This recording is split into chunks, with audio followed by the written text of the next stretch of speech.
지난번 우리는 상한 감정의 치유 그 첫 번째 시간으로 질투와 시기에 대한 감정을 함께 나눴었죠.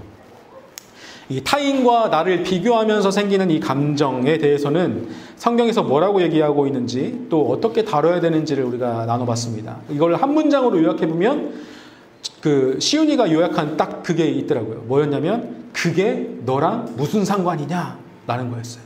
예수님께서 하신 말씀이죠. 오늘은 이 상한 감정의 치유 그 두 번째 시간입니다. 오늘 우리가 말씀을 통해 들여다볼 감정은 무슨 감정이냐면요. 바로 두려움이라는 감정입니다. 살면서 두려움을 느껴보지 않은 사람은 없을 겁니다. 두려움은 일종의 어떤 염려나 불안이나 혹은 무서움을 포함하는 단어인데요. 누구나 느껴봤고 지금도 혹시 느끼고 있을 분도 계실 겁니다. 이 감정은요, 우리가 지난번 다뤘던 시기와 질투와는 조금 결이 다른 감정이에요. 왜냐하면 시기와 질투는 다른 사람이 관여되어 있고 두려움은 나와 상황이 관련되어 있거든요. 결이 좀 다른 감정인데 이 두려움에 대해서 성경에서 굉장히 흥미로운 사실 하나를 우리가 발견할 수 있습니다. 그것이 무엇이냐면 여러분들 성경에 두려워하지 말라라는 이 문장이 얼마나 나오는지 혹시 아시나요? 저도 이 말씀을 준비하면서 찾아봤는데요. 물론 하나하나 일일이 찾지 못하고 검색을 통해 찾아봤는데 무려 100번이 넘는 이 두려워하지 말라는 명령이 있습니다. 이게 왜 흥미롭냐면요. 예를 들어 내 마음을 다하고 뜻을 다하여 주 너희 하나님을 사랑하라. 이것이 첫째 되는 계명이고 또 너의 몸을 사랑한 것이 너희 이웃을 사랑하라. 이런 그 큰 계명도요. 이 두려워하지 말라라는 계명보다 훨씬 적어요. 또 회개하라. 하나님의 때가 가까이 왔다. 이러한 정말 큰 명령 또한 두려워하지 말라보다 훨씬 적어요. 즉 성경 안에 있는 두려워하지 말라라는 명령은요. 하나님께서 우리에게 하신 명령 중에 가장 많이 있어요. 흥미롭지 않나요? 그렇다면 이 두려움이라는 감정은 도대체 언제 우리에게 왔을까? 태초에 하나님께서 인간을 창조하시고 인간은 하나님과의 교제 안에서 정말 기쁨과 평안을 누리며 살아갔습니다. 아담은 실제로 이런 표현도 했죠. 하와를 보면서 너는 내 뼈 중에 뼈요 살 중에 살이라 하면서 기뻐하는 모습을 간접적으로 보여주기도 했고 또 이 두 사람이 벌거벗었으나 부끄러워하지 않을 정도로 굉장히 평안하고 평화로운 모습을 보이기도 했습니다. 그런데 갑자기 아담이 이렇게 고백하는 거예요. 함께 읽어볼까요? 이르되 내가 동산에서 하나님의 소리를 듣고 내가 벗었으므로 두려워하여 숨었나이다. 처음으로 나의 감정에 대해서 아담이 얘기한 부분이에요. 그러니까 하나님 내가 기뻐요, 즐거워요 보다 먼저 고백한 감정이 바로 이 두렵습니다 라는 감정이에요. 평안과 기쁨을 누리며 살던 아담에게 왜 갑자기 이 두려움의 감정이 찾아왔습니까? 잘 알고 계시죠? 뱀의 꾀임에 넘어가 하나님이 유일하게 하신 명령을 거역함으로 인해서 하나님으로 충만했던 나의 모습이 사라진 거예요. 그러다 보니 뭐가 보이는 거예요? 나의 벌거벗은 모습이 보이고 내 주변에 있는 환경들이 보이고 상황들이 보이기 시작합니다. 그러자마자 아담에게 찾아온 감정이 뭐였나요? 두려워함이었어요. 여기서 벌거벗었다라는 것은 실제로 내가 옷이 다 벌거벗었다라는 의미도 되지만요. 전통적인 신학 안에서는 하나님의 영적 상태를 벗겨졌다라는 뜻도 되거든요. 그러니까 하나님이 내 안에서 벗겨졌기 때문에 두려운 마음이 생겼다라는 겁니다. 이처럼 두려움의 감정은 하나님과 단절됨으로 인해서 보잘것없는 내 모습이 보이고 나에 있는 모든 상황들과 환경이 보이기 시작했다. 그렇기 때문에 두려움이 찾아왔다라는 겁니다. 여러분 오늘 본문 말씀에서도요. 이 감정에 휩싸인 사람들이 등장을 합니다. 그들이 바로 누구였냐면 예수님의 제자들입니다. 오늘 우리가 읽은 말씀은요. 갈릴리 호수에서 예수님과 제자들에게 일어난 일을 기록하고 있는데요. 우리가 말씀을 보기 전에 이 말씀 전에 제자들에게 일어난 일이 무엇이었나 잠시 살펴볼 필요가 있습니다. 우리가 읽은 마가복음 4장에는요.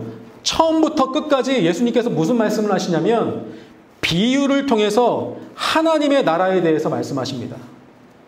잘 알고 계실 거예요. 길가에 떨어진 씨앗, 돌밭, 가시떨기, 좋은 땅에 뿌려진 그 씨를 통한 비유, 또 등불은 모든 것을 비춘다는 비유, 또 작은 겨자씨가 자라나 큰 나무가 된다는 그 비유를 통해서요.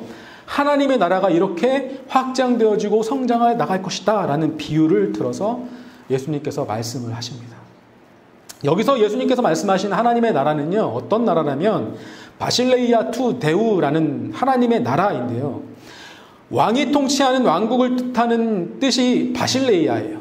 그리고 투 데우는요. 하나님의라는 겁니다. 그러니까 이거 합쳐보면 뭡니까?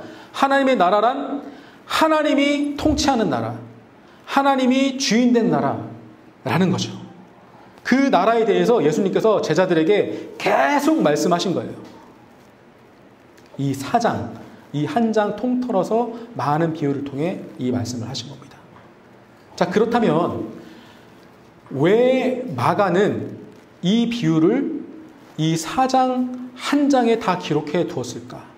여러분 다른 복음서 보면요. 이 하나님의 나라에 대한 비유가요. 파편처럼 흩어져 있거든요. 근데 마가복음에서만 한 장에 다 기록되어 있어요. 왜 그럴까? 자, 우리가 이제 오늘 본문 말씀을 함께 읽어보겠습니다. 함께 읽겠습니다.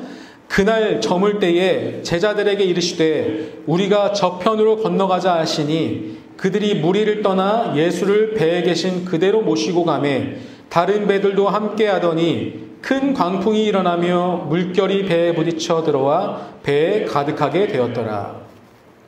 4장 전체에 걸쳐서 예수님께서 제자들과 그 무리들에게 하나님 나라에 대해서 말씀으로 가르치셨습니다. 이건요, 소위 말하는 이론 수업이에요. 말씀으로 가르치신 거예요. 그리고 나서 이 이론을 토대로 어디로 가신 거예요? 갈릴리 호수로 가신 거예요. 자, 이론을 토대로 실습하러 가신 거라고 우리가 생각할 수 있습니다. 자, 그때의 상황이에요. 그날 저녁 예수님께서는 제자들을 향해서 이제 자, 다른 편으로 건너가자라고 말씀하십니다. 그리고 제자들은 배를 띄웁니다. 얼마나 갔을까요? 큰 강풍이 일어나면서 파도가 쳐서 배 안에 물이 가득 차게 됩니다. 꽤 오래전만 하더라도 이 기이한 현상을 우리는 이해할 수 없었지만 오늘날에는 이 기후와 관련 또 지형과 관련된 기술 또 과학이 발전됐기 때문에 우리는 이 풍랑이 왜 발생되었는지를 알 수가 있어요. 자, 이 갈릴리 호수는요. 사진에서 보시다시피 주변 지형보다 낮은 위치에 있습니다. 이 사진을 보면 마치 이렇게 깔때기 같은 모양으로 되어 있거든요. 그러니까 주변에 높은 언덕과 산으로 둘러싸여 있고 이 갈릴리 호수는 밑으로 쑥 꺼져 있어요. 그러니까 기록에 따르면 이 호수는요. 주변 지형보다 해수면보다 210m나 밑에 있고요. 또 지구에 존재하는 호수 중에 가장 낮은 곳에 위치하고 있다고 합니다. 자, 이 사진을 보면 그렇게 보이시죠? 여기 호수가 있고 여기는 산이에요. 굉장히 많이 떨어져 있죠. 그래서 해가 지는 늦은 오후나 저녁이 되면요. 주변 고원지대, 높은 지대에 있던 그 공기가 차갑게 식어요. 자, 그럼 어떻게 됩니까? 차가운 공기는 밑으로 내려가죠. 자, 그러면 이 갈릴리 호수면에 있던 따뜻한 공기는 차가운 공기가 만나게 됩니다. 그러면서 이 와류라고 하나요? 공기가 이렇게 충돌되며 바람이 일어나고 물결이 친다라는 겁니다. 문과 출신인 저로서는 이거 설명을 들으면서도 잘 이해가 안 갔는데 여러분들 잘 이해 가시죠? 네, 역시. 이 제자들은요, 어부 출신입니다. 더군다나 이 갈릴리 호수는요, 내 구역이에요. 내가 활동하고 내가 일했던 구역입니다. 직업으로 이곳에서 물고기를 잡던 잔뼈가 굵은 사람들이 이 사실을 몰랐을까요? 물론 이런 과학적 사실은 몰랐겠지만 해가 지면 호수에 바람이 분다, 물결이 살짝 일어난다라는 걸 알고 있었을 겁니다. 그래서 예수님께서 늦은 저녁에 저기로 가자 했을 때 배를 띄웠을 겁니다. 자, 그런데 여기서 문제가 하나 생겨요. 이들이 예상했던, 평소에 경험했던 그 바람 정도를 넘어서는 큰 광풍이 불기 시작한 거예요. 심지어 파도가 쳐서 물이 배 안에 가득 차게 됩니다. 자, 이때 제자들이 어떻게 했는지 우리가 말씀을 통해 한번 봅시다. 함께 읽겠습니다. 예수께서는 고문에서 베개를 베고 주무시더니 제자들이 깨우며 이르되 선생님이여 우리가 죽게 된 것을 돌보지 아니하시나이까 하니. 여러분, 이걸 조금 더 실감나게 말하면 이렇게 얘기할 것 같아요. 제자들이요, 주무시고 계신 예수님을 막 흔들어 깨우면서요, 아, 주님, 하나님 나라가 우리한테 있다면서요. 지금까지 그렇게 가르쳐 주시는데 지금 우리 죽게 생겼습니다. 이 안에서 지금 자고 계시는 게 말이 됩니까? 빨리 우리 좀 돌보아 주세요 라고 말하는 것과 같아요. 여러분, 이 제자들의 반응은요, 단순하게 예수님 살려주세요 이런 반응이 아니에요.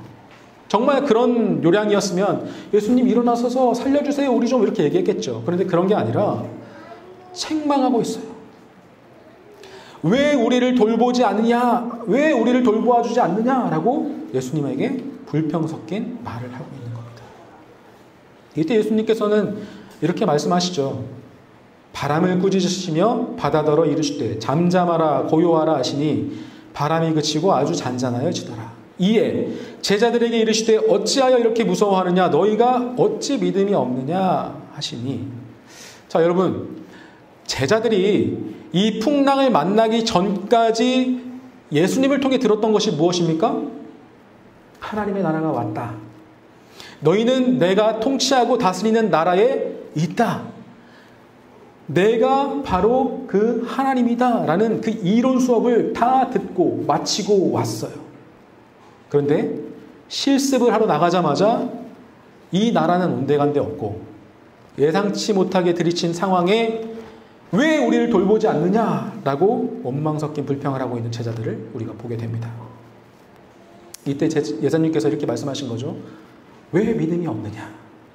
내가 지금 너희와 함께하고 있는데 왜 아직도 믿음이 없느냐라고 말씀하신 거예요.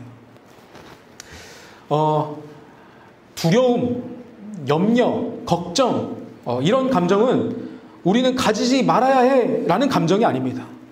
인간이라면 누구나 가질 수 있는 감정이며 또 경험하는 것들이에요. 하지만 이 두려움을 이겨내는 방법에 있어서 세상과 그리스도인은 아주 다른 차이를 가지고 있습니다. 세상은 이 두려움을 이기기 위해서 어떻게 해야 한다고 말합니까? 두려워? 시험에 떨어질까봐 두려워? 더 실력을 키워. 승진하지 못할까봐 두려워? 더 일해, 더 노력해. 더 많이 일하고 더 공부해. 보이지 않는 미래가 두려워? 아, 그럼 너의 열심이 부족한 거야. 더 해야 돼. 세상은요, 이 두려움을 이기기 위해서 더 많은 돈, 더 많은 지위, 더 많은 지식을 쌓으라고 얘기합니다. 그것들을 쌓아 보셨죠? 하지만 우리는 알고 있습니다. 그것들을 쌓으면 쌓을수록 또 다른 두려움은 계속 찾아온다는 것.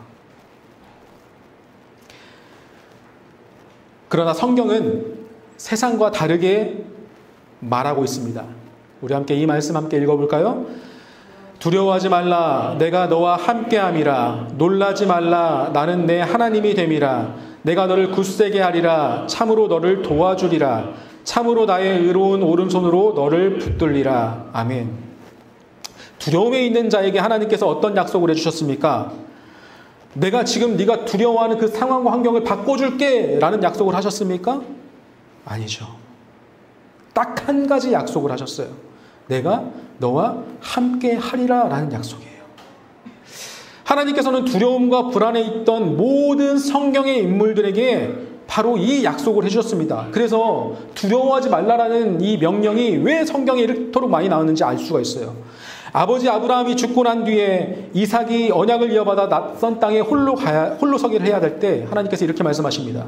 나는 내 아버지 아브라함의 하나님이니 두려워하지 말라. 내 종 아브라함을 위하여 내가 너와 함께 있어 내게 복을 주어 내 자손이 번성하게 하리라.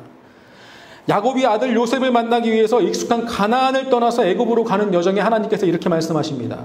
나는 내 하나님이라 내 아버지의 하나님이니 애굽으로 내려가기를 두려워하지 말라. 내가 거기서 너로 큰 민족을 이루게 하리라. 뭐라고요? 내가 너와 함께 애굽으로 내려가겠고. 이스라엘 백성을 이끌고 출애굽했던 모세가 죽고 가나안에 들어가기 위해서 백성을 이끌어야 했던 여호수아에게 뭐라고 말씀하십니까? 이거 함께 읽어볼까요?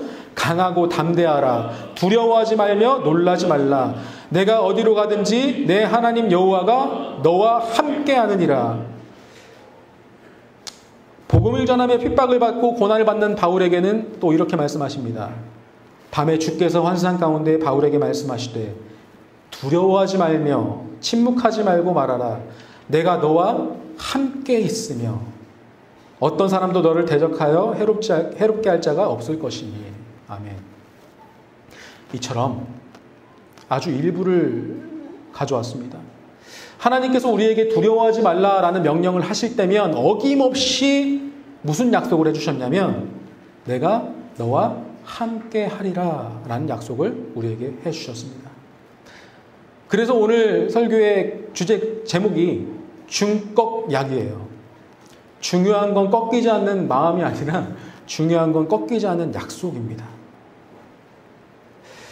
여러분, 이 약속의 말씀은 오늘을 살아가고 있는 우리에게도 분명히 동일한 줄 믿습니다. 우리는 예수 그리스도를 믿음으로 단절되었던 하나님과의 관계가 다시 회복되었고 우리는 하나님을 아버지라 고백하는 주님의 자녀들입니다.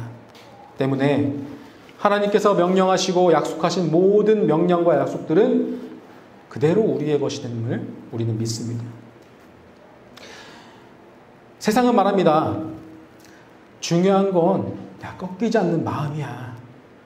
하지만 우리는 이제 이렇게 얘기할 수 있어야 합니다. 중요한 건 꺾이지 않는 약속이야.